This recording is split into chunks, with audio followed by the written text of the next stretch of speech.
Hello and welcome back, episode 15, Granny. Well, hello, yes, and I survived. Yes, I was about to say I survived as well. It was a bit of touch and go then because I don't know if you watched, but John the Reseller was on our last episode and I thought he was going to talk me to death. Oh, well, yes, you didn't hardly get a word in, did you? No, that's good. Well, I'm more than happy for John to talk because he's, like I said before, he's a very knowledgeable dictator in his own right. So He is. I think we should rename him Professor John. well, that's right. Well, that's exactly right. I mean, you don't mess with a person with a haircut like that. No, very true. That is true. No, that's right. Maybe that Chris Furlong could, take a page out of his book and just get a bit of a haircut just to jazz things up a little bit. Oh, yes. He probably just needs a little bit of a trim, if anything else, because, by this amount of time since he's been growing his hair, he'd have split ends for sure. Yeah, I think, well, John, he kind of doubles as a dustpan and broom, like the little thing on his head. You could tip him upside down and do a bit of sweeping. Well, that's right. Yeah, obviously, and if his wife gets a bit angry with him, she could clean the floor with him. Yeah. So, welcome back, Rennie. It's good to see you back again. I wasn't expecting you to come back this soon, but thankfully you agreed to my hostage negotiation tactics because I didn't have anyone and there wouldn't have been a podcast on Tuesday. So. Well, yes, and that would have been terribly sad. Or I guess the other option is you would have had to talk just yourself, talking for at least an hour, which, I don't know how that would go. I was going to say I have no issues with that because I do love the sound of my own voice. But that's not what I've heard. But the uproar that I had because I was not on Thursday Live. Yeah, we didn't have a Thursday Live last week, and anyone would think the polar ice caps are melting. The people were going on. It's funny. Yeah, well, I mean, look, the good part of that is that at least it goes to show that the viewers want to see it. Yeah, well, they're obviously sick in the head as well as I am, but hey, whatever floats your boat, go for it. Yeah, bit of background knowledge. I was away because I was installing a puppet government into your beloved state down in Victoria, Granny. So wow. I only found about this thing called politics recently, so I'm not too sure how it works, but I think I've got my head mastered on it. But I don't know. I kind of like the sound of the previous guy that was deposed, Dictator Dan. He's a man after my own heart by the sound. Yeah, so he's a man after my own heart. But hey, well, hopefully all the best. No, I was invading Newcastle again. So that sounds more realistic. Yes, I was going to say I heard the retro rescuers were in Canberra, so I didn't want to be on the menu. They were actually, yes. They were hitting all the op shops. Yes, I did watch a bit of their op shop video, and I don't know, call this a bit of a bit of conspiracy theory octopus, but I think they might be sponsored by Vinnie's. Well, perhaps yes, they do like a Vinnie's. Yes. So those for wanting to come visit Canberra, or obviously no better than coming to Canberra. In Canberra, you don't go to the Vinnies. You pretty much go to Salvos. Vinnies here exorbitant pricing. And when the retro rescuers came through, they said, Vinnies were fantastic. So obviously they've been paid off. It's the only logical explanation. Or they managed to find the two items in Vinnies that weren't priced up. And they did say, they did price up a couple of things. But so they actually popped into my local Vinnies. I think I've said it on. So both. I think the last two Vinnies that they popped into were the ones that I used to frequent quite frequently. Look at that amount of frequencies in that sentence. But like I said to you before, I haven't been to those stores for about 6 months because of their pricing and just being exorbitant, and I suppose a bit of out of touch with reality. There's a couple of other resellers that are in the area as well that feel the same way with Vinnies, and it's almost like a mockery situation here. So Vinnies, if you're listening, listen up. Change your pricing or go bust. That's right. Look at all the customers you're losing. That's exactly right. I'm telling you right now, you need to fix it. But that's enough of that. So obviously people choose which op shops they want to go to and all those different things. Looking at other people, like speaking to Judder as well, that apparently the church op shops down that way are a bit more, better in that here. But and quite honestly, I find up in Canberra, Salvation Army, and this is not an endorsement for Salvation Army in any degree, is probably the most cost effective. Like the church op shops here are probably just as bad, if not worse, than Vinny's. So you need to really, and this is probably leads into our topic for the week, Grady. Look at that. See, this is what happens when it's unscripted. It just naturally flows. So you need to be a little bit agile in your sourcing. So that's what we're going to talk about this week, is a bit of agility in reselling. Just to see, and this, how much to Granny's dismay, I only told her 5 minutes ago that I've changed the topic of the week. Oh, you like to do that to me all the time, though. People don't believe you when they say that. You just rock up and Octo tells you what the flavour of the day is. I know they don't. They don't believe me at all. But it's so true. So what you hear that comes out of my mouth is just what happens at the time, because I don't know ahead of time. Yeah. So what we were going to speak about is alternative sources of income just to supplement your reselling business. But Granny and I had a bit of a chat earlier today when I was looking for a new fridge. My fridge blew up, so the bodies that I had in there were starting to turn. So I had to go out and get another fridge. And we're talking about refrigerated in time. Well, they're in an esky at the moment with a bag that's probably needs to be replaced. So we're talking about agility and all these different aspects of the reselling and obviously your life as well. So we're going to talk a little bit about agility today. There we go. I can't even pronounce it now. I've said it 16 times and I'm having problems saying it now. So a bit of agility. There you go. So I suppose, Granny, we're just going to school the people that listen to us. What do you class as agility? Well, for me personally, it's got to do with a bit of mobility and what makes my business faster and makes it easier for my business to operate, and therefore makes it more productive for me. And as an example of that, I'll say for me, one of the big changes that I made was not having all different types of mailers to put different types of products in. So I sell 50% books and I sell 30% jeans and then some other clothing as well. So it's, 50-50 clothing and books. But having vinyl satchels to put the clothing in and the padded mailers to put the books in, it slows you up because you have to stop and go from one type of product to another, and you're wrapping things differently. Whereas if you're putting everything in the same type of mailing product, it just makes the whole process so much quicker. So I actually stopped having the vinyl satchels, and now all my clothing also goes in the padded mailers because that's what I have for my books. And it's easily half the amount of time it takes me to do my post.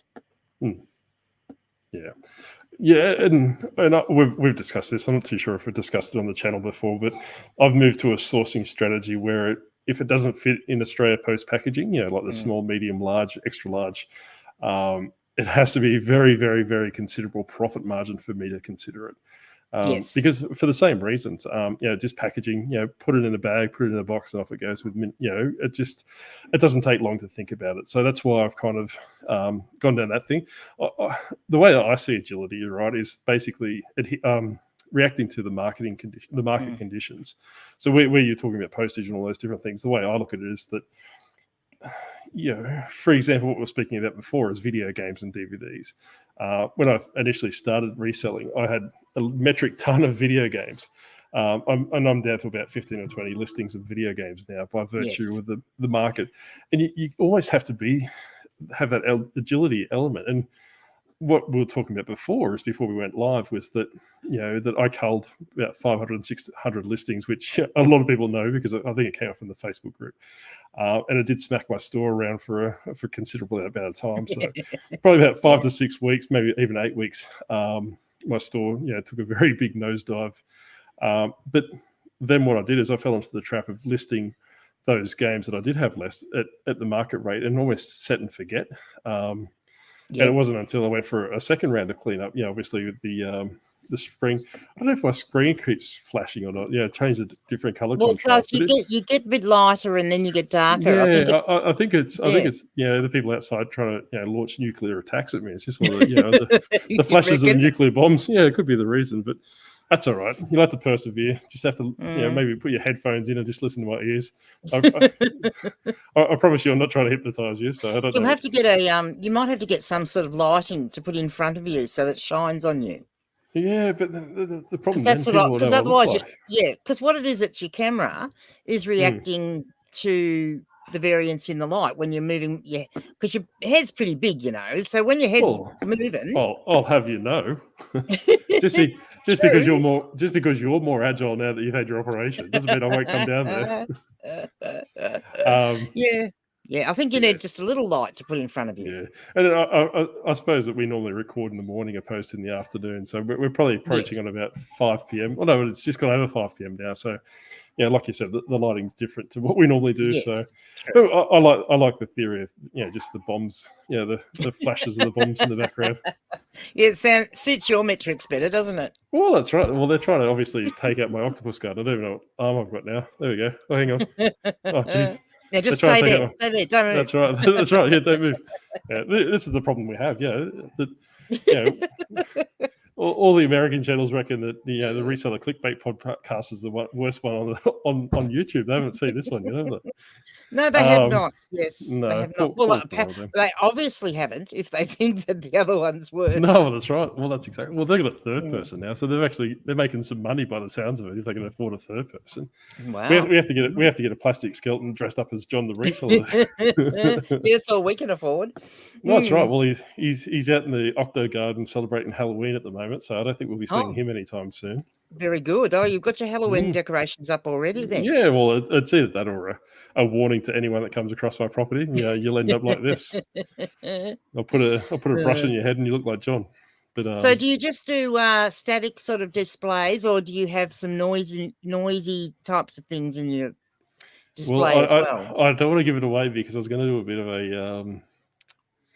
bit of a skit, I suppose, lack of a better term, because that I will be setting up my Halloween decorations probably in the coming week or two, and a few of them are animatronics, so obviously to scare the neighbours off. So don't say any more, but yes, I won't say any more, but I do plan on replacing John Z Reseller with one of the other animatronics. So, and if you're not too careful, Granny, you might be replaced by an alternative Grumpy Granny or Grumpy Grannies. Well, yes, could be an AI version of me. Oh, that's right. Well, that's right. That's exactly right. So, but yes, I do have two old broads in the garage that stir a cauldron. So, interesting. Yeah, so, like I said, so you need to behave yourself, or guess what? You're on the chopping block, and I'll bring those two in. Oh, just one of them might be my sisters. That could be. That's right. Well, it's 2/3 of the Sanderson sisters, so you got hocus pocus going on. Yeah. But going back to what we were talking about with agility is that with those video games was that I set them at that market rate, which they were, when I did it probably 2 or 3 months ago. But in that time frame, and like I said, I normally price at the bottom of the market because my model is to clear out the stock and replenish. So I don't really want to be having too much stock on hand. Would rather have the cash flow. Yes, fast turnover. So that's right. So that's a better way of saying it.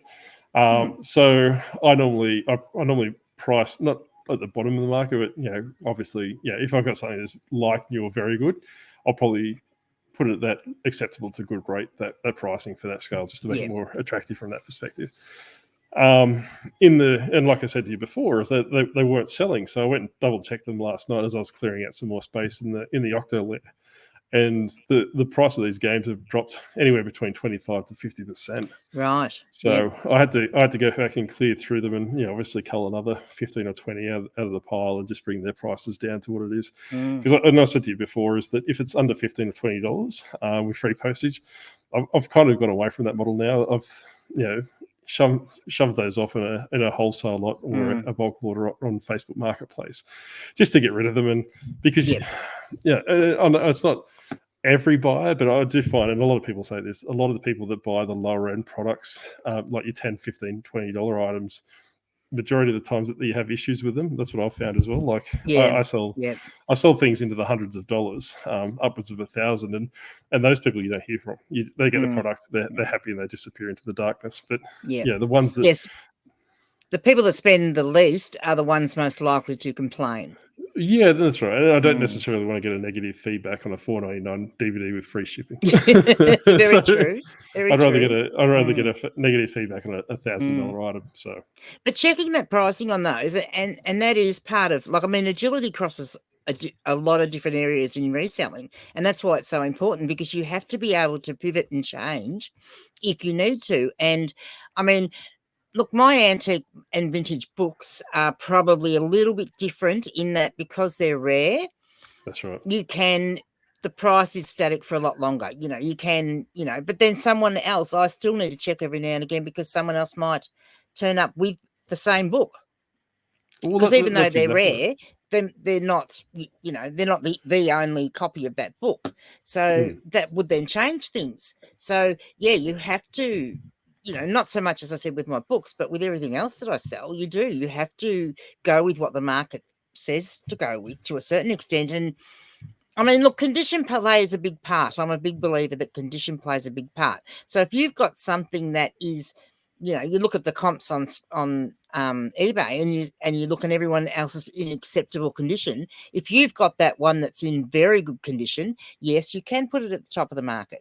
But otherwise, you really need to be with the market. And if the market changes over time, you've got to be willing to go with it. That's right. Like, and I think a lot of people headphones are falling off. That's right. I'll talk when you're readjusting. But I think a lot of people fall into the trap of set and forget. Like, eBay used to be like that, 5-10 years ago, where you just put it up, then, the bottom of the market would eventually get, taken out, then further and further up, it would eventually get to your price, and you just sell it, through natural attrition. But like you're saying, a lot more people are in the sphere now, like a lot more resellers, a lot more people that are looking to make a quick buck. So even if they're not traditional resellers, you've been practicing. Oh, I have. I had a lot of time when John was talking to himself last week. I could just... I was just here for cosmetic reasons by the looks of it. And thank you for filling in, John, I must say. Yes. We do appreciate John. And John's performing quite well in the algorithm. People do like his noggin for some reason. I'm not too sure how it's any different to this, but maybe I'll just get a mohawk of my own. I'll just put one down there. Well, I did say it's all about the shape. I think, Well, he does have a very aesthetically pleasing dome. I'm giving that. So perhaps there's something in that. Perhaps a round shape is more appealing to people subconsciously than a elongated shape. Who knows? Well, that's right. Well, I have been exercising, so maybe if I lay off the exercise, I could have a fat face like John. Is that what you're saying? Well, yeah, maybe. Yeah, okay. Well, there you go, John. Maybe you start exercising and I'll stop exercising. We'll see who becomes more attractive. But yeah, you're right though. But I think also provides a good opportunity for sourcing as well. Like, if you, like you said, that other people enter the market, they mightn't necessarily know what they have. Yes. Where you're saying that there's another bomb just went off there. You could see the flash. If they don't necessarily know what you have, and if you've got a very limited store, I don't know, but you've got about 1,700 items, 1,600 items at the moment. If you have a very limited or a very clean niche store, you can constantly go and check the market on a maybe a daily, weekly basis, and scoop up the deals. If someone's just listed a very high end book for for $4.99 because they have no idea what they've got, you can pick it up yourself and put it on your eBay store. And there's nothing wrong with eBay arbitrage. A lot of people do it. So yes, they do. They do. I've done one. I did one myself, actually. I did. Yes, I know. I know. You've come back a different person. Yes, I actually bought. Competent. Yeah, I am. I bought a denim jacket off someone that was clearing out, their stuff. They'd had some stuff for a while, and they had it for $1.99 plus post. So I bought it.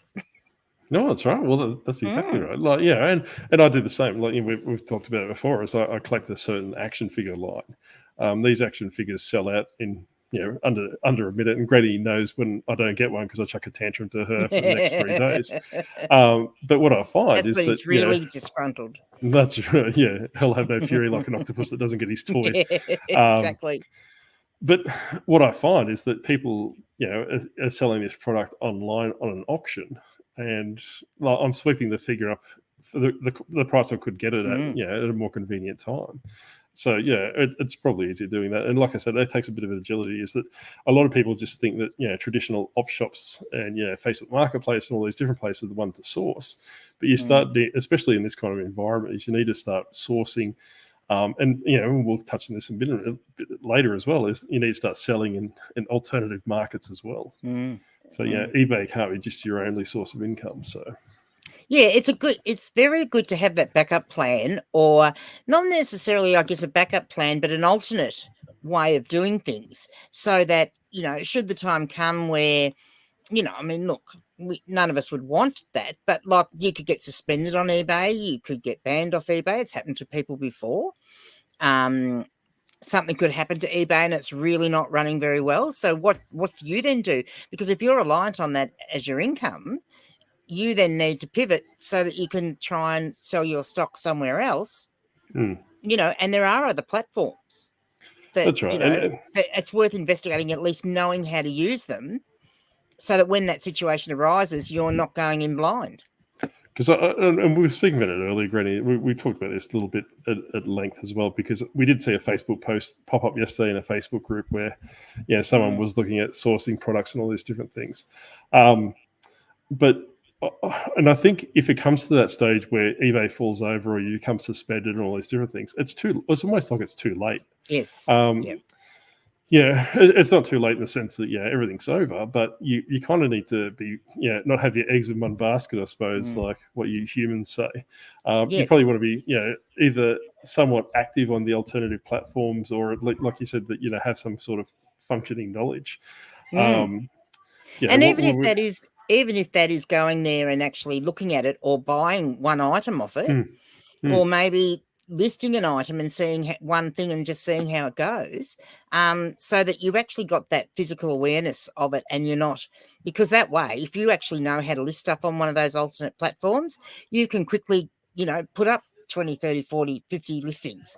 Whereas if you don't know what you're doing and you're starting from scratch and you're having to spend a week looking at how it's done before you start listing, you're really behind the 8 ball. Yeah, and that's something that, that I would probably, if you're a clothing seller, I'd probably engage with Poshmark and Depop. Like, obviously, tailor the clothing you sell to those different markets and which ones they fall into. But you don't necessarily just want to be an eBay only seller, because, if you're having a bad day on eBay, and we discussed previously, and when we had Blake on as well, he said as much, Poshmark and Depop probably in Australia aren't as, traffic heavy like they are in the States, that you probably won't see as many sales come through, but at least you've got an alternative source of income coming through. You've got a couple of sales, you've got a couple of fishing hooks in the water per se. Yes.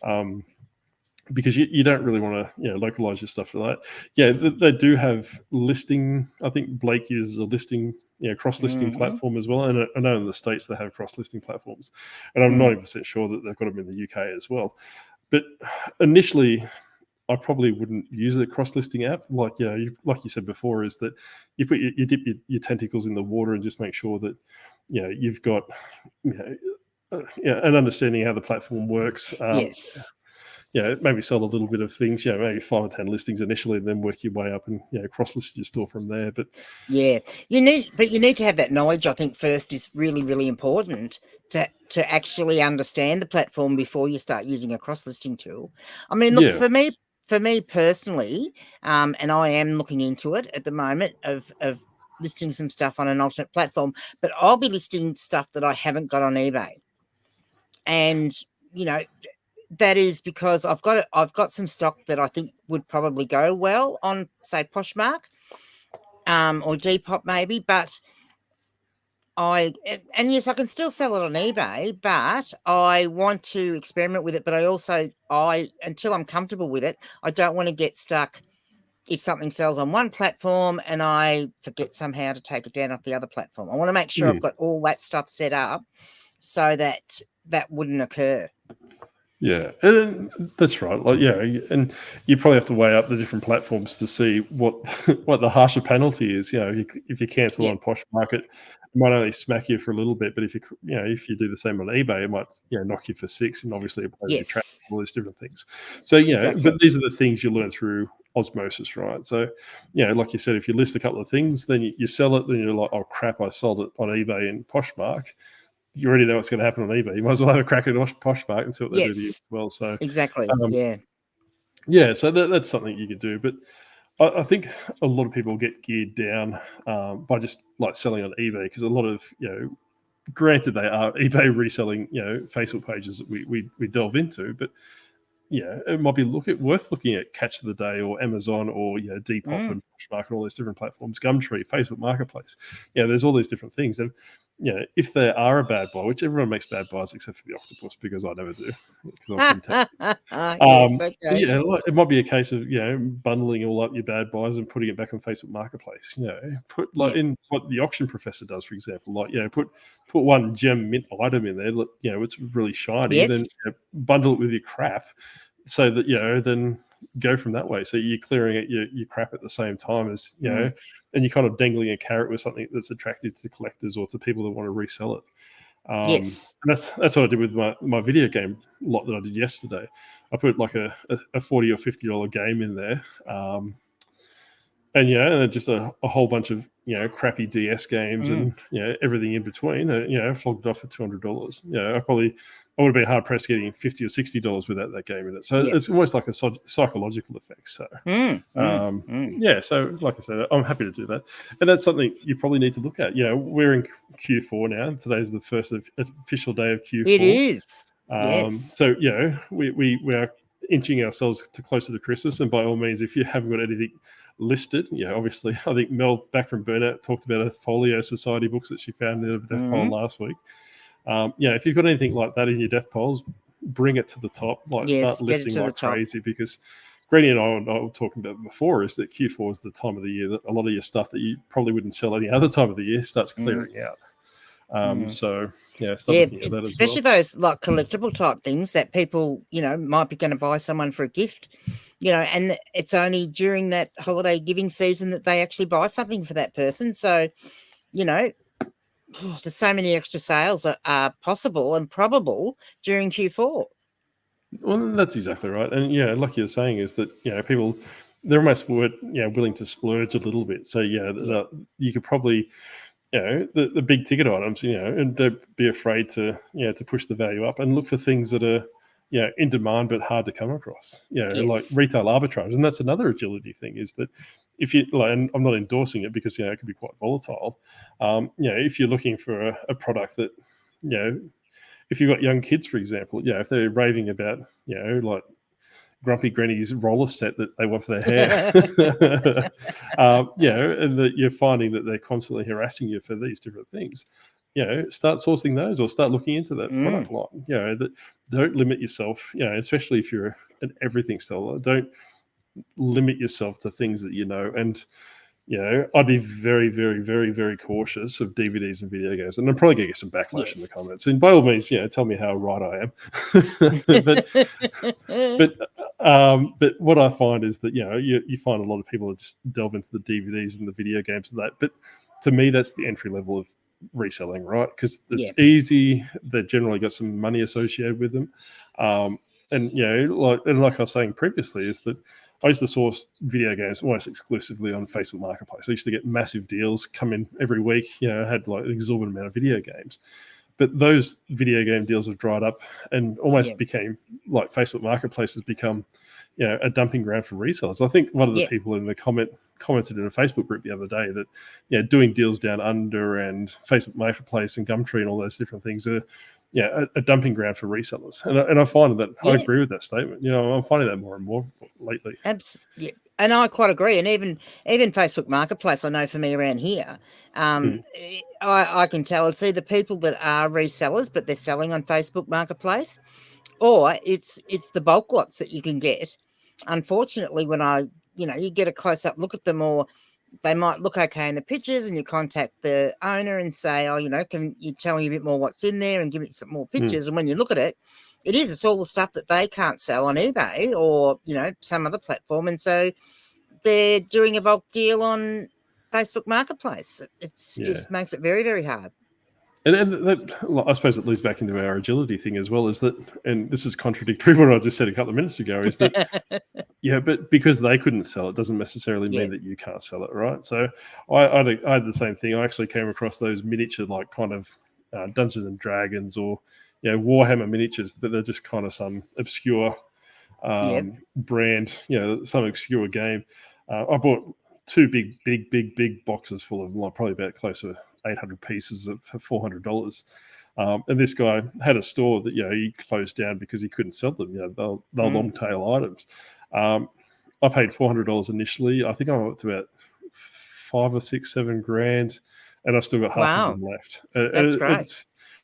It's because it's a long tail item, right? And they're easy to list. They just put it on it because the problem with this gentleman that I bought them off was that he had them listed at retail price. So, a lot of these sets go for $200-$300, and that's what he was trying to clear them out as.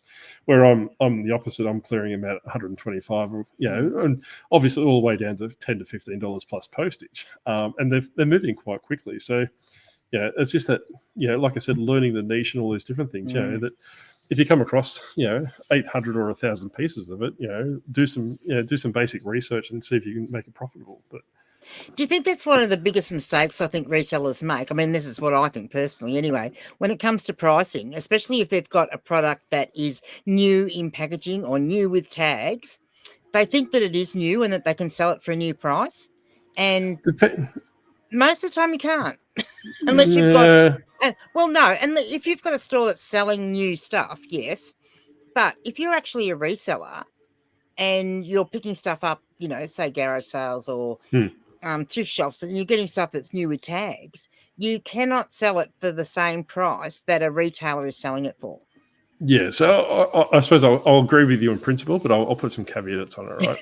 So of course 100%, you will. Yeah, because Octopus always doesn't want to be tied down and bolted down, I suppose. If it's clothes or jeans and they're in, if you can buy those pair of jeans at Kmart without cutting the tag off and going that way, no, you can't get your $8 for your pair of flares, Greedy, because that's how much they cost at Kmart. And surprisingly enough, Vinnie's does the same thing down here. I actually, a little bit of a segue story. I actually found a pair of Enco jeans with I think it's a $12 price tag, and I'm pretty sure one of the people that watch our video, will probably concur. But so Kmart had the tag still on it for $12, and Vinnie's had $15 on it. And Vinnie's is probably a 300-meter walk from Kmart. Dear. So that kind of gives you a bit of a state of repair for the company if they're getting items for free and donated. They're selling it for more than it's currently in stock. But going back to what my point was before I had another dig at Retro Rescuer's favorite store to shop at, that I'll put some caveats on it, right? But if it's an item of clothing, hypothetically, it's a pair of Levi's that that they don't sell anymore. Because I've got a whole bunch of Snoopy Levi jackets, right? I paid $10 each, and the retail price was $190. Would I list them for $190? No, because they're crap sizing. So I'll probably blow them up at $45, and they're free postage, right? But if I got a pair of Levi's that are hot on the market, they've sold out everywhere, and they've got the new tag on all those different things, and they're indistinguishable from being new, I'd list them as new and price them to market. So if obviously other people doing retail arbitrage are selling them for $400 when the retail price is $120, I'd do the same thing, or even just probably a little bit below. Yeah, okay. So, but you're saying you're going to list them at market price. Not necessarily. What I'm saying is you can't list them at retail price necessarily. But what I'm saying is that market price might be $400 and the retail price might be $120. But that's the thing, isn't it? That's the market price. But so what sometimes I'm saying you can go higher, but I'm just saying you can't. Most of the time you can't. Yeah, exactly. But most of the time you can't pick up something that's new with tags and just assume if the tag says $79.99, most of the time you can't just assume that you can sell it for that. Well, no, that's right. Well, I agree with that in that sense, right? Because I think, and people are probably going to throw the pitchforks at me. I think you'd be an idiot if you listed it for $79.99. But I think, there's a lot of different brands out there, and people, work a bit savvy will probably work it out, is that, if you buy a certain product and it retires and the retail price was, $19.99 and it's in high demand, you can potentially sell it for $60, $70, $80, $90. But then it comes down to it comes down to the research, right? It comes down to the product as well. I agree with you in clothing, right? So if, something it was a piece of clothing that had a $20 price tag on it, you wouldn't be able to sell it for $20. You'd probably list it for $10 plus postage or something like that. But if it's a category or a niche that you're across on, and this is what I saw on Facebook Marketplace as well, is that a lot of people, a product that I do, and a lot of people will be able to work this out, is that if they their kids might have got it for Christmas, it's been sitting around in the cupboard because they never got around to using it. Then they just put it on Facebook Marketplace. It's like, well, I'm doing a spring cleaner. Little Johnny's not using this anymore. I'll put it on for $5. I picked up a couple of those $5 things over the week, and I've already sold them for $200 or $300. Yes. So and yes, and that is, it's quite different with in toys and figures and all those sorts of things. Clothing's probably the one area where you really can't most of the time, unless it's something special. You can't sell it for that retail price. But yeah, in a lot of other areas you can, especially if it's an older item. But yeah, but like I know you don't. You just class things as used regardless of their status, don't you? Is that what you normally? Do. Yeah. Yes, I do. So where I'm the opposite, I do the cheeky thing is that I still class it as new. As long as it hasn't been washed or it's still got its tags attached to it, all those different things. And depending on the price, depending on what eBay's running at the moment. So if they've got like a pre-owned, 50% off pre-owned, fees or something along the lines of that, I'll list it as pre-owned, or vice versa. If they've got a 50% off new fees or something along the lines of that, and the product is indistinguishable from what you see at the shop, I'll list it as new. But and I will say, if there was a promotion where I was getting 50% off fees, I would list it as new. But I find my feedback has shown me that because they are new, sometimes when I get new with tag stuff and I list it as used, the customers are so excited the other end when they get this item and they actually see that it is new with tags, and they'll come back to my store. So, like before I was going to say what I was doing, we keep looking around to this agility thing, don't we? Look at us go! Like always bring it back to the topic today. Oh, geez, we're on a roll this time. But no, but I think, and by all means, put it in the comment section below if you agree with this statement. Is I think once you get to a certain level of feedback, it doesn't matter anymore. I'm like the Octopus account's currently at 4,000 feedback, right? Around about the 4,000 feedback. Once you get a certain level of feedback, is that that you might get a negative or two negatives, all those different things, then it doesn't affect your score because you're 99.9, all those different things. So realistically, me catering to that buyer, especially when you look at your repeat buyer metrics, and they're probably only maybe 4 or 5% up to 15% of repeat buyers on your listings, do I really want to knock the socks off that person that's not going to come back? Or would I try to get the extra bit of money out of that product by saying it's new? Well, yes, and that's probably fine for you because you've got so much feedback, and you've been selling on eBay for a lot longer because you're so old. And I might be. Well, yeah.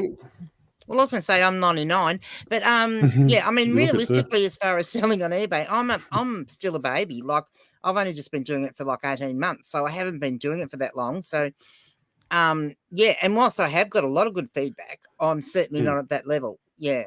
No, like I said, it's not a statement to be derogatory or upset anyone like we did the last couple of weeks with a previous podcast episode. But that shall remain nameless. I couldn't help myself. Really, I had to put a step in there. I don't think anyone will get this far. But we'll do a follow up on that.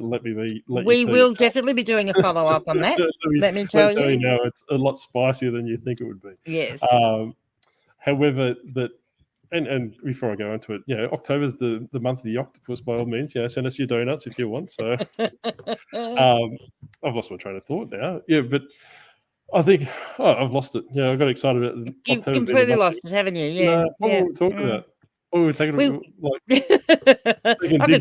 I could go off on a completely different tangent, couldn't I? Right. Well, you could. Yeah, we were talking about, pivoting and being agile as far as buying stuff that's new and selling it, whether it's as new or selling it as used, and that sort of thing. Yeah, and where we could buy, where you can source things.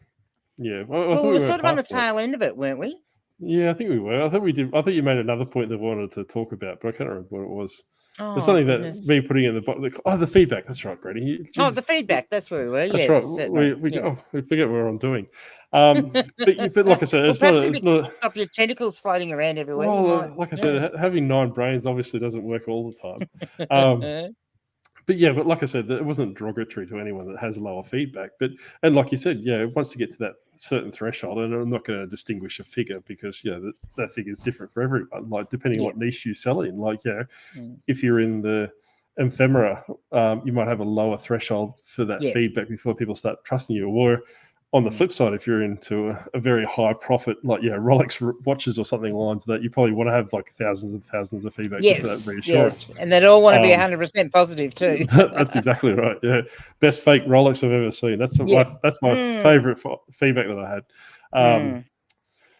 But like I'm saying, that you probably get to the point where, and we can talk about this if you want, Granny, but I absolutely loathe when resellers, when eBay sellers reach out to me and say, "Hey, can you leave feedback or leave feedback like this?" That it's not or like even put propaganda in their packaging. You're right. Like there's nothing wrong with putting your business card in there or something along the lines of this.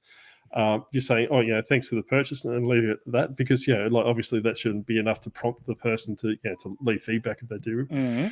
But to me, it's almost like a waste of your time and the customer's time.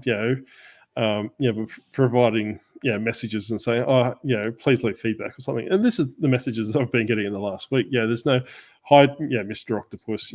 I've seen that you bought XYZ. Just checking everything's happy with it. If it is, leave me feedback. It's just a case of please leave feedback. It's one line. This is not email. This is not eBay generated messages. These are just messages from the buyer. I know. I have heard of a lot of people, I've seen posts in Facebook groups and stuff of people that go out and chase their feedback. I mean, I don't do that. I do put on my thank you card, it just says something along the lines of, I hope this makes your day as much as your purchase made my day. And there is a QR code where they can go straight to and give feedback if they want. But that's it. I don't chase it up, because to me, the person that doesn't leave feedback probably doesn't leave it for a reason. No, that's right. I mean, well, look, it just may be that they're busy and they can't be bothered. But, there's every chance that if you chase it, it's not necessarily going to be as good as you want it to be. Well, that's right. And like I touched on previously, is that eBay will automatically send you an email after, I think it's 28 days, saying, hey, look, everyth's okay. Do you mind leaving feedback or something like that? Leave it at that. But going further to what Grady was saying, I don't mind that, right? Like, you're trying to, if you're angling it from the perspective is that you're using your marketing tools to redirect that customer back to your store, that's fine, right? So like you said, with your QR code to bring it back to the store to potentially buy more things, more than happy for that. But when you've just got a card that says, welcome to Grumpy Granny's eBay store, please leave feedback. And that's what I'm finding a lot in the moment, is that there's no benefit for me in that transaction, right? So I've given you my money, I've got the item. Now you're expecting me to do an extra step for nothing. So there's no benefit. So what the Octopus does, not so much at the moment, but I have previously, is I put a business card in saying, thank you for funding my world domination aspirations. And on the flip side, as a loyal Octopus follower, here's a 10% coupon, 15% coupon code, and all these different things. So basically that kind of makes them feel special and have a bit of a laugh where they think I'm joking around. I'm not joking. They just don't know, do they? That's right. That's exactly right. And that's redirect. And like you said, with a QR code or something that leads them back to the store to say, hey, look, you're not asking for feedback. You're asking for them to come back, because, like I said, that once you get to that certain threshold, it's just a number. Like, as long as your percentage stays around about the 88.8% feedback, which is mine at the moment, you're laughing. Yeah, so you say. Yeah, well, and that's the thing, and I'm going to be adding a coupon to my business to my thank you card over the silly season. So I'm going to start that about mid-October. I've sort of got the design all organised, so that'll sort of kind of replace my thank you card to a certain extent, which they'll get, and it'll have the QR code on it for the coupon, but it'll also just give them the code just to make it easier for those people that don't know how to use a QR code. Yeah, and going, and I'm glad you brought that up, and that's something that I've done previously, is don't downplay seasonality, right? So Halloween, Easter, Valentine's Day, and all those different things, you could almost create a business card or marketing material around that particular holiday, and obviously gear up. Maybe you release Christmas, you probably release maybe 2 months before the Christmas season. Halloween, you do a month, and Valentine's Day, you do a month before. A specific targeting. And have your theme that if you like Halloween, have you kind of themed and have your coupon Halloween esque, or Yes. with the Christmas one, have like silly Santa 8 or something like that for your 8% off coupon or something like that. Something to draw that person back in and go, oh, okay, this is then it kind of triggers the endorphins in their head to say, all right, look, Christmas is coming up. I need to buy more stuff. And having a coupon code and a QR code, like you said previously, is that redirects it back to the store. So this is you want to try and manipulate. And some people go. A lot of people go silly for all these occasions, like they absolutely adore Halloween. And it could be as simple as if you are a DVD seller, have a coupon that puts all your spooky movies. Give them a special on all your spooky movies. Have the QR code. Have the QR code direct to the to the horror section of your bookstore or your video store. I don't know what Halloween's about. I don't know what people dress up for. I never can work myself around Halloween. Yeah, of course. Yeah, could even be in your clothing. It could be that it goes to all your black clothing or something, anything black and purple clothing and have a special on those things and a coupon for those things. But you can actually make it you can mark it to any occasion with any store. I'm going to say my favorite word today, Granny. Listen, reaching agility. It's almost like you'd have to be agile to think of these things, but like going back to what you're saying is that you're 100% correct. You need to know that Christmas doesn't change every year. Like a lot of people are saying that eBay sales are down and all these different things. People almost need a reason to open their wallet, right? And if you can provide them like some sort of gimmick or trickery or manipulation, as I like to do, to basically I would call it an enticement. That's what I would call it. I prefer hypnosis or what are they called, manipulation. But hey, each to their own. But like I said, if you get into the spirit, like if you get them into the spirit, they're going to come back. And look, Granny is particularly fond of Christmas, and you will find that out at Christmas time because all these little things behind me will go away and there'll be some new things behind me. Might even see if I can find some things for Halloween. That might be fun. Well, hopefully Valentine's Day doesn't come around with new things either, Granny. Well, you never know. You never know. We might get banned off YouTube if that's the case. Oh, yeah. Well, Granny might even sign up for that silver Tindery thing, whatever it is. I think that someone told me there was a silver version for people with grey hair. Oh, I thought you were talking about OnlyFans then, but thank God it wasn't that. That comes after I sign up for the Tindery thing. The Silver Fox website or something. Oh, is there one? Is there one? I don't know. Well, I assume so. Yeah, I don't know. We don't have many silver. We don't have many. Well, so we don't have that many silver foxes underwater. So I don't know. But I think it really comes down to it. And speaking of which, we've already locked Santa in. We're in the process of kidnapping Santa, so that'll be happening in the coming months. So yes, I'm excited about that because I love Santa and Christmas. That's right. That's right. Make sure your kids watch us because unless we get some some engagement from the kids and asking us to release Santa, no Christmas this year. Yes, I won't be letting him go. So, but we have to get him out of Octo's hands. Oh, that's right. Or hands. I don't think I've got tentacles. Tentacles. Yeah, okay. Tentacles. Yeah. But but like you're saying with the marketing material is that it needs to be, it almost needs a cutoff, right? So you don't want to be sending, stuff on the 20th of September with your Christmas, like marketing materials, because by the time it arrives, Christmas is going to be over. People will be moving on to the next thing. So you probably, even in the mid-December, I'd probably initiate maybe a New Year's Eve thing. Like if you sell sporting equipment, for example, like start focusing new you kind of thing. So there's all these different things you can play into. But like I said, just don't think that if you've ordered 100 business cards and you've only sold 30 things, I'll just send the 70 out because it's like I've got to get through them.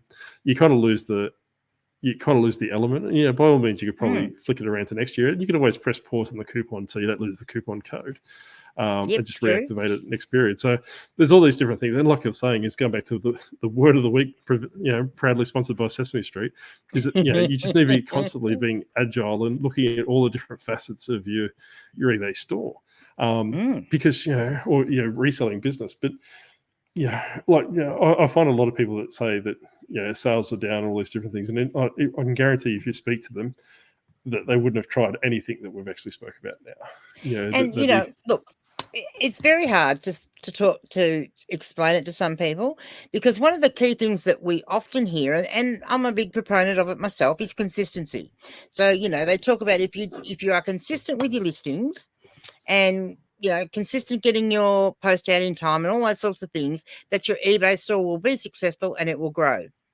Yes, it will, but only if, A, you've got good stuff that you're going to sell, but you also need to be adapting to the market and adapting to the world around us. And if at the moment we're in a bit of a slump, the whole world is in a bit of a slump financially, so it's up to us to then raise our sales by finding something different and marketing things a different way and making ourselves making ourselves the most appealing to our customers before someone else does.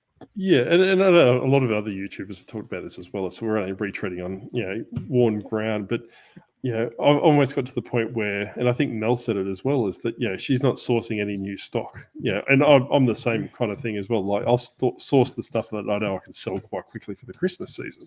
However, that I'm actually, instead of listing 15 or 20 new items into the store every day, I'm going back and fixing 50 listings, new photographs, new titles, just to re-trigger that algorithm. And I'm finding a lot of the stuff that's been sitting around for a very, very long time are now selling. And like we spoke about before, Granny, those video games I was talking about, I went through the pile and 20% of them weren't even listed. So I don't know if that was eBay trying to dampen my world domination aspirations, or it was just I forgot what day of the week it was and I forgot to list them. That is an interesting one, because Granny did find before she went away to have her back surgery that I had a box which had about 60 books, I'm going to say, that I had to skew and put on my shelves. And as I was doing them, I discovered there were about 25 books in there that actually weren't listed. Now, they went in that box after I listed them. So what happened? Well, maybe the eBay Grinches have been jumping out, but maybe that's exactly right. Like, you should have done a stock take sale previously. It's not a stock take sale, but a stock take, closer to the end of the financial year, if you're in Australia. But it might be a case now that Q4, and like I said before, and we've repeated it in previous episodes as well, it's like Q4 is traditionally the busiest time of the year, right? Go through your stock, make sure everything's listed, go through, make sure and if it's been sitting around for a very, very long time and you're sick of looking at it, mark it down. Make it, even if you mark it down to half the price, like if you paid $10 to it and you're trying to sell it for $50, mark it down to $40 or $35 plus post, whatever you do, just to blow it out, because, free up that cash flow, because, like we were talking before, is that, you might stumble across, like reseller sloppy seconds, but that might be by virtue of this person, just selling primarily clothes, and they came across a whole bunch of these Dungeons and Dragon minifigure things. They don't know what they're doing. They're just going to sell them off in bulk. So, it mightn't necessarily be sloppy seconds in the sense, but, if you know how to work that system, or you know all those different things, and you've got the cash flow to go, it's more, that's it. Money makes money kind of thing. So, it does. It does. And that's one of the reasons I still look at, at the book bundles, even though I say that they're very likely not going to be for me. Well, what happened, Octo? You fell over. I fell over the microphone. Oh, dear. Those book bundles may not 90% of the time, they're not for me, but there is the occasional book bundle that might be for me, because it's someone that's got a lot of old books they don't know what to do with. They think they're just old cruddy books. But for me, that's the type of thing that I sell. So, you just got to be out there and be willing to, but you can't do that if you haven't got the cash flow. So that's why it's important to get rid of the junk out of your store and get a bit of cash back for it that you can use to put into that. I think my painted on ears deceived me. Did you say agility? I did. You have to be agile and do it, boys and girls. Yeah, that's right. Yes, and that, I know we keep harping the point, but I think that before you go out and spending more money and you've got a lot of stagnant stock, go through it, clear it out. Chris Furlong just went and done a massive clear out. Hopefully it doesn't hurt his store. It doesn't look like it's hurting his store, which is good. And a lot of YouTubers, and I wanted to raise this earlier in the thing as well, is that they believe that eBay is moving to an algorithm that promotes faster sell through. So they kind of favor those kind of things. But by virtue of clearing the crap out of your store, your sell through rate will become faster and a higher percentage. Yes. So that's that. If you believe it or not, I don't particularly care, and I don't think Granny does either. But but it should be a good exercise to go through your store, maybe fortnightly, monthly basis, and isolate 10% of your stock and go, all right, this weekend I'm just going to go work through this 5, 10, 15, 20, 100, 200 listings. Rephotograph if needed, change the titles, jiggle it around, change the description, freshen it up a little bit. Do your item specifics, because I know Grumpy Granny doesn't like item specifics being outstanding. She almost had a mini heart attack when she seen my 1100. No excuse for that, I say. Well, no, that's right. But I'm doing a bit of an experiment at the moment, Granny. So, like I was saying, I've got a niche. See, even Siri doesn't understand. Yeah, I don't know how that's right. Well, it's very hard. Yeah, that's exactly right. But no, I've got a niche store that doesn't have any outstanding recommended or any item specifics, where the Octopus is a bit slack in that respect. He's got about 1100. I think that's about more the case. The Octopus is a bit slack. Well, that's right. But I'm finding the niche store. And this is what harkening back to when we took John the reseller as a hostage, and not the second time where I accidentally let him out of the cage and you couldn't shut him up. But when he was saying earlier, if you're selling in a niche store, you know exactly what, by virtue of selling in that niche, you know exactly what tides are flowing in and out, all these different things. So it might be a case of saying, hey, look, I need to be agile enough to do a real deep dive into a certain specific. If you've got an eBay store, create a second eBay store that just deals with, Barbie dolls or, ephemera or, hair rollers or something along that, then learn that market back to front and see how you go. You might be able to say, well, the everything store is not as profitable or it's not as, productive. You didn't find my secret hair roller store, did you? I did. On your Only Tentacles website. Oh, gee. I was hoping to keep it a secret for a bit longer, but anyway. Yeah, I zoomed in on your hair rolls and I could see the QR code. But it's been pretty quiet without you, Granny. I haven't been abused and harassed over Instagram. Oh, well, yeah. Well, it's good to know that I'm missed. Yeah, even if I'm only missed for picking on you. That's right. I was about to say, well, you had your own little posse that got excited when you came onto the live. That was Blake and I think. Was it John and I? I think it was Blake and I. Yeah. So. Yes, got to be excited. So well, I'm getting back into it now. So I'm getting my staples out tomorrow. So that will be good, and that will make me even a bit more agile than I am already. Well, that's what happens when you get your surgery done at an office shop, like Office Works. They just use staples instead of stitches. Well, they do, and they've given me the staple remover to take to the doctor to get him to take them out. So they even I might be able to use that in the office here after he's finished. Yeah, just reuse the staples on your packaging. Yes. You never know if you get some. Halloween's coming up. Well, that'd be perfect, wouldn't they? Yes, I might just drop a staple in everyone's parcel and say, surprise. Yeah, that's right. Guess where this came from? Yes. But no, but it's good to see you back. We're hoping you didn't die, because finding one person to co-host the show was hard enough, let alone finding someone else. Yeah, especially someone that laughs at your jokes, because I don't think either of those two actually. John or Blake really got your jokes. Well, John, obviously, it takes a little bit of oxygen to come in to get my kind of level of humor, and Blake, as much as we like Blake, I think he's a bit on the country side. Yes, he's a good old country boy, is Blake. Yes, but no, it's good. But he'll come around one day and realise how funny I am. But people realise how when I'm there and they're there as well, they do tend to laugh, because I start laughing and then they join in. You see, that's right. Well, like I said, because they think they're missing out on a joke. That's right. You're just giving me a sympathy laugh, and they just jump on the bandwagon. Exactly. But I did notice there were a couple of your lines that they just completely just kept going. They skipped right over. I was probably a bit spicy for them, and like I said, John probably didn't take a breath in, so he didn't get it. Yeah, that's more the point with John. Yes, Professor John, I'm going to call him. Yeah, well, I did see the Spooky show, and there's something that I want to talk about as well, Granny, before we go as well, is that John's doing his own accountability hour through the day on a Friday now. He had more people come in to his live than ours. So I don't know what's going on there. He's got his own little posse, but yes, what's happening there? We couldn't get people to come in and appear on the show. No, that's right. That's exactly right. We started the daytime accountability show. Yes, on my virtual people what they wanted, but ours has turned into some variety hour, which is fine. You're more than welcome to pop in and watch Granny and I berate each other for an hour. But like we said numerous times, can't work that out. Really, you more than maybe we just don't give them the link, make them beg for it like John did. Yeah, well, that could be a thing, yes. Maybe they're just too awestruck to come in and talk to us. Yeah, well, it could be. Yeah. Well, look at Blake. He's still got his mouth open, ajar. Looking stunned, yes. Yeah. Oh, well, so many times you see an 8-foot handsome octopus, but he's really like our little adopted child, isn't he? Really? No, well, that's right. Young the child that we didn't want. The child that we didn't want. Yeah, we just adopted him for government benefits. We adopted him for government handouts. But we love you, Blake. Though, life of a reseller. If anyone doesn't know who we're talking about.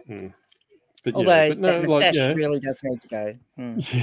Yeah, I was going to say, it's not as handsome as this handsome face. It is, clean shaven and all over. Look at my noggin as well. It is. But but nearly smoother than John's head. I was going to say, that's right. I've got some mean eyebrows as well. Look at these. But what I was going to say is make sure you subscribe to Granny's chat. I'll put it in the description. Well, it's in the description because I just copy and paste every week. But don't reach out to her and follow her stuff because much to my dismay, she does a lot of instructional videos like how to and all those different things, which are fantastic for new resellers and even seasoned resellers. That I'm pretty sure if I got off my tentacles and had a watch, I could probably learn something new. But that means persevering really more than I have to.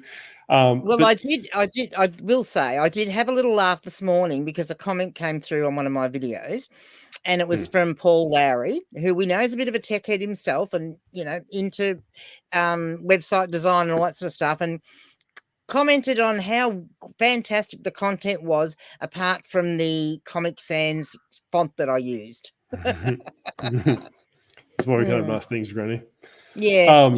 But what I wanted to talk to you about, Granny, before we go, is that I'm thinking about bringing in non-sponsored advertisement breaks because obviously we're not monetizing, we're not making any money by any virtue. But what I was thinking is we could raise awareness for some other YouTube resellers out there in the community, and obviously this is going to be free of charge. So I don't know if people have seen 1 Foot Flipper, like the US reseller with 3 feet. But what he does is at the end of his show, he normally has like another reseller do a bit of a gag or a bit of a commercial about 1 Foot Flipper. He does. So I'm proposing, Granny doesn't know about this because I just thought about it earlier today, was that resellers, in Australian, there could be US resellers. We won't hold prejudice. If you want to make it like 10, 15, Jeez, I'm trying to make my big announcement and you're trying to downplay it. That's the ta-da music for the announcement. Yeah. Well, that's right. By all means, if you want to send a 10 to 15 second clip, we'll actually put it in through the show.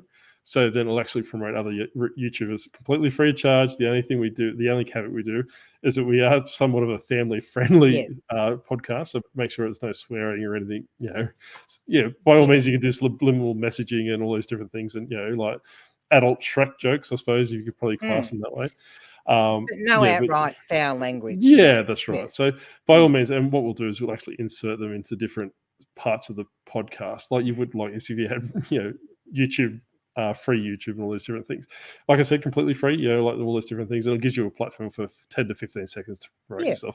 And please don't be boring. I don't think I could do with boring. And it will be done post edit. So we won't obviously press pause. We'll do that so that I can't berate you in live because by all means you'll be getting berated the following week. Yes, that's right. But like I said, if you're wanting to do that, by all means put your details in the comment field below.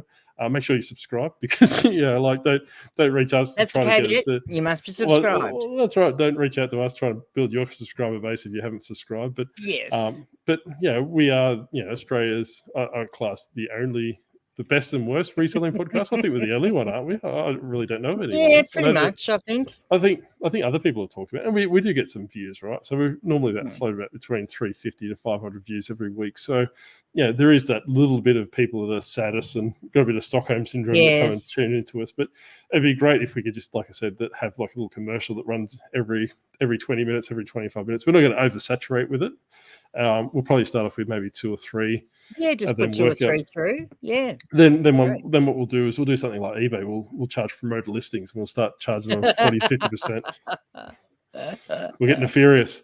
But isn't that going to be when we start our own Patreon, and we'll charge people? Right. They'll have to join the Patreon to actually appear in the ads, I think. Well, that's right. Well, that's it. We'll start at $8.88, then we'll go to $88.88, then we'll go $888, and we'll work our way out. Obviously, we'll give the trash to cash a run for their money on ripping people off. But exactly. Better say that people will come after. Yeah, and next thing you know, we'll be having a reseller rendezvous thingy. Yeah, what's right. They had one on a boat today, the American. So maybe we can have one in the desert or something. Maybe Priscilla. We'll go on the Priscilla bus. Yeah, no, that'd be exciting. I'd like that. Exactly yes, right. I'd like that. Yes. But no, I think that if you want to do like a 15-second video, just put your comments in the bottom field. If it's somewhat successful, people are interested in it, I'll probably start putting my email address into it, so you can drop your video into that. It mightn't necessarily be the following week. It might be a couple of weeks, depending on the demand. Like, if I get 4 or 5 come through, I'll just trickle them through. Obviously, go from there. But and I think that's obviously a good way of promoting other YouTube channels and getting a bit of experience from that perspective as well. And I did notice it a couple of weeks ago. We had someone comment, and I can't remember who it was. Forgive me in advance. But they did say that they wanted more segments, more, I suppose, more of a sitcom-y kind of segments in it, and I think that'd be a perfect opportunity. I think that'd be a perfect opportunity for people just to, And like honestly, even if you're not a YouTuber, but if you're, doing reselling or whatever, and you may have some sort of a joke skit thing that is short that you want to do, do that, because you might be on Instagram or something. Well, that's right, and like we're happy for that. So and that's something else. And if you want to promote your eBay store or something along to that, we have we're not directing it just at people that stand in front of the camera. And the only caveat is that you should be able to laugh at yourself, because we probably will berate you. No, absolutely, absolutely, yes. So, but by all means, we only do it because we love you.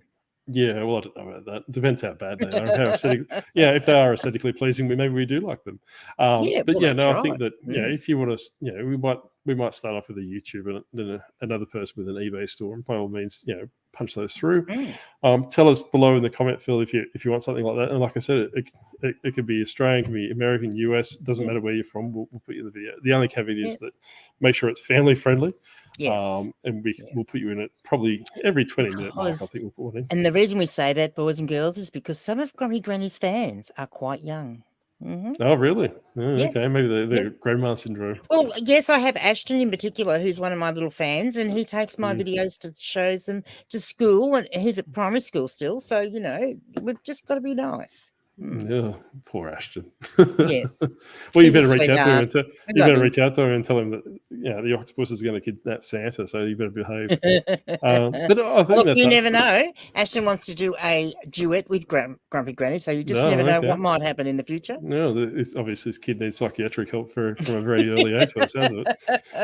But that's us for another week, Granny. Thank you very much for coming back and not dying on the operating table. Look, that was my pleasure. Yes, I'm pretty sure the doctor was pretty pleased to get me back off his table again. So yeah. Well, that's good. But like we say always, subscribe to Grumpy Granny's channel. Reach out and all those different things. And we did want to mention thank you for all those people that subscribed.